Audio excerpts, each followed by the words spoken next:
The education system is completely broke and infiltrated by lefty woke ideology. That connection has been lost under this government. I'm here to stop that, arrest it. There's no free speech, no free thinking in universities. Standing up for common sense policies and common sense values. If everyone's together and united, we can fight it together. Hello, welcome to Beyond Westminster. We are broadcasting live from Reform Party Conference. The momentum here and the sense of sort of excitement is palpable.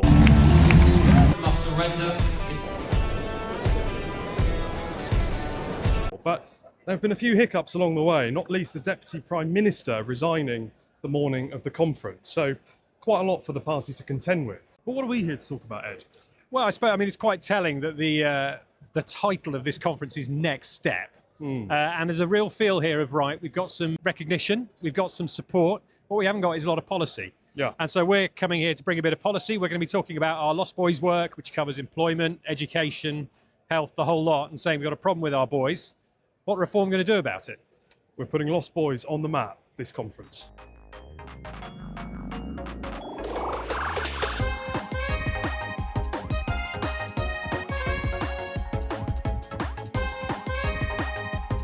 So we'll be going to all the conferences this year, and I mean all of them, and we're going to be asking people about what social justice means to them. So if you are at Bournemouth, if you're in Liverpool, if you're in Manchester, if you're even at the SDP in London next weekend, we'll see you there. This is what we heard today. We're from the Centre for Social Justice.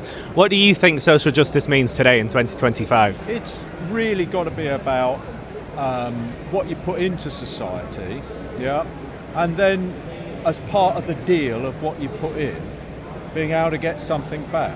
People that have put in, who've served this country in the NHS, in the armed forces, in councils, in whatever role that they've got, are now being absolutely shafted by the actions of this government. Anything to add? I can't better that, can I? I think it means, fighting for what is right, standing up for, common sense purposes, common sense policies and common sense values that are going to shape the future of this country. If you remember that saying, I didn't speak and then they came for me kind of thing, I think that's kind of where we're at now, is that people need to remember that it is not left versus right anymore, it's up versus down. It's the people who are this global thing, that's movement that's going across the world, versus the people who don't have power. If I'm honest, I've got no idea, but what I would say instead is that in terms of justice, I think we should be looking at natural justice rather than social justice. For example, the ability to speak your mind. Education is supposed to be encouraging people to think for themselves and to have critical thinking. And this is exactly why this country is very rapidly going downhill. Social justice is to offer everybody, as far as is possible, as many opportunities to develop their own identities, to develop their own personality, learn things that enable them to have a good life and to work and to find a fulfilling life. There shouldn't be discrimination based on characteristics that people can't help. Social justice comes from having that ability to strive for what you want to do, and we as an education establishment or councils or government have to be there just to keep you sometimes on the straight and narrow.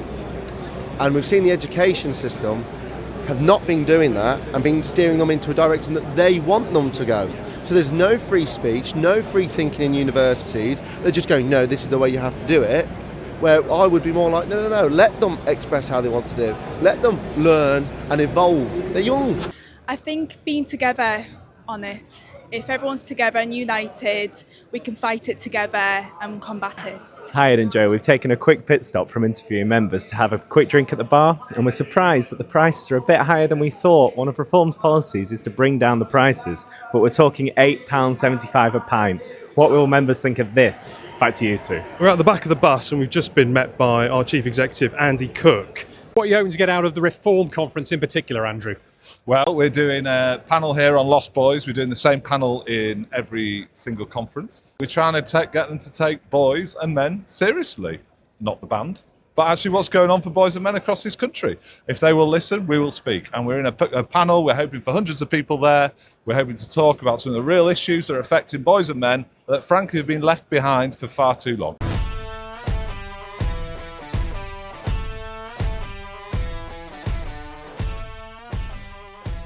If you are a boy now, you will start behind the girls on the first day. You will do worse at SATs, GCSEs, A-levels, T-levels. People thought we do vocational, boys will do better at that. Nope, they do worse than the girls. They're less likely to go to university and they will get a worse degree at university. When we launched this report, the thing the press led on is the inversion of the gender pay gap. So if you're under 30, you'll probably earn about 10% less as a man than a woman now. If you look at what is going on in male employment right now, you're more likely to be unemployed, you're more likely to be economically inactive. If you're aged 16 to 24, you're more likely not to be in education, employment or training. It's pretty well known now, suicide is the biggest killer of men under 50. 90% of crime, violent crime, is male against male. If you are over 50 here, as some of you have said you are, you have a 3% chance of having been choked during sex. If you are under 30, you have 10 times that chance. Ed is available for kids' parties, for bar mitzvahs.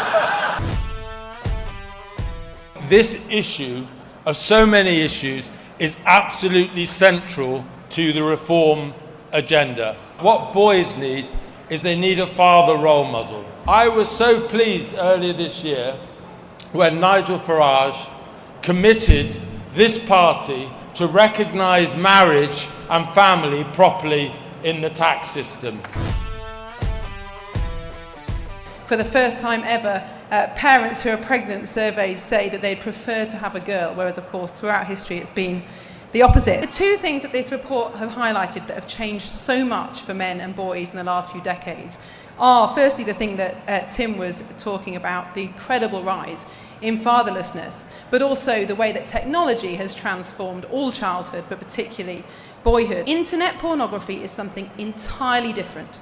It's almost totally violent. It almost always involves violence towards women. They are often videos of real rapes and real abuse of children that are being trafficked across the world. And yet for so many of our boys, that is their first sexual experience. We found in our research that over 70% of girls think that young men are pretty scary.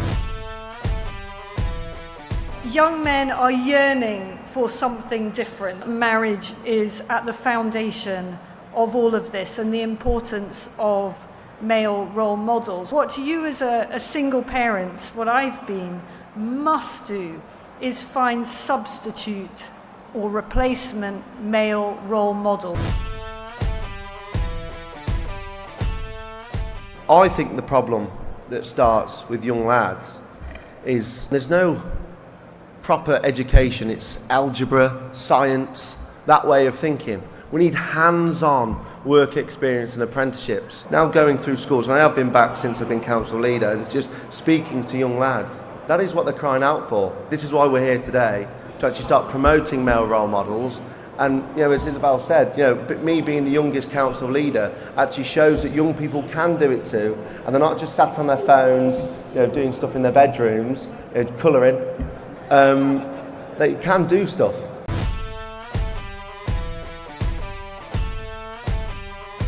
We have maybe second generation now of young people, especially boys, have not seen a dad in the house. They've not had a role model in the house. Every single street in the country has got loads of talent, but we don't see this talent. A lot of it goes wasted. And how is it that we can have like a football team, like a Man United or an Aston Villa? They could spot talent at 5-year-old. Why can't we do that with these young people? Spot that they might be good at something. They might be good. A young man might be good with his hands. He might want to mess about with motors, or he might want to strip cars or something like that. So it's there. The talent is there, but we're very, very poor at spotting talent because we had this obsession under the Labour government, which was in for 30 years, of sending people to university. And it's our job as politicians, as teachers, as trainers, as a society, to find out what that young person is good at and then give them a chance. Not every single person is going to succeed, but a lot will, and it'll break that poverty cycle. What a fantastic discussion. Genuinely, thank you for coming. This is a critical issue. It's a critical issue for this nation. CSJ has founded that work is the best route out of poverty. that we have to get more of our lads across this country believing in themselves with the purpose of a job, with a role model and all the rest, and that's been brought up today. Thank you to our fantastic panel, and thanks for coming. Cheers.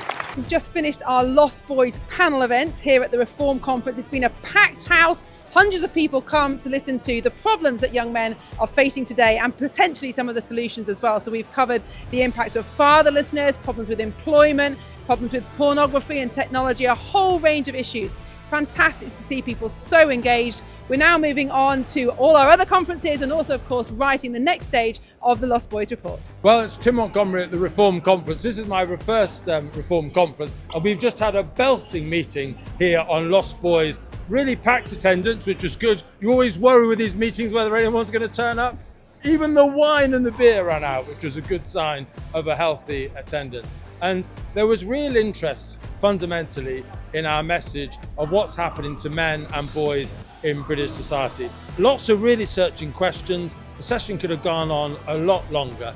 And so really encouraging that it's not just the Reform leadership with their commitments to a marriage tax allowance and help for men in employment that is happening at this conference, but the activists, the people in the pews, if you like, in this party, taking these issues seriously as well. We've just finished our panel on the Lost Boys, and I felt that it was a really wide-ranging and sometimes quite difficult discussion to do with suicide, to do with religion, to do with the value of marriage, the family home.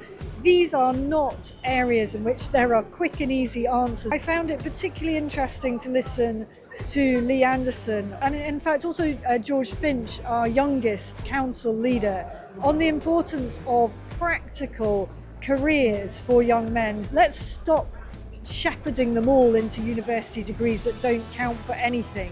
The importance of apprenticeships, finding out what our young boys and young men actually are good at and helping support them into those roles. I just think we've got an old generation now, a young man that's been lost. They've had no role models in their life. They come from broken families. They've been let down by the state. They've been let down by politicians, by their teachers, and all of us really. And we have a responsibility to make sure that our young people get the very best start in life, and we are letting them down, and it's an absolute disgrace. We need to do better. So we've been talking about various bits of policy already here. We've been talking about technical skills. We've been talking about how you incentivise family life through the tax system.